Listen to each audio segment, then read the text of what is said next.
Hi, it's Daniel Murphy, and today we are here to grind this big oak stump behind me. And what I just want to talk to you about very quickly is protecting like sidewalks and driveways, patios, that sort of thing. You can see we're going to put the stump grinder on this slate right here, and you can see this stays cracked up in several places already. So that's fairly light, and let's just take a quick look at the machine. You know, that's a big enough machine and that can do a lot of damage.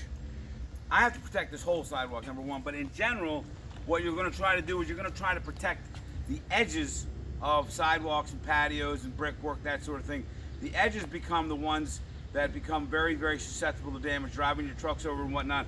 One of the things I like to do, let's say if I was trying to protect this edge here, I would put a piece of wood as kind of a prop there, and then I would throw my other wood on top of it so that it would, that edge would be protected if this sank a little bit, or a heavy truck came down.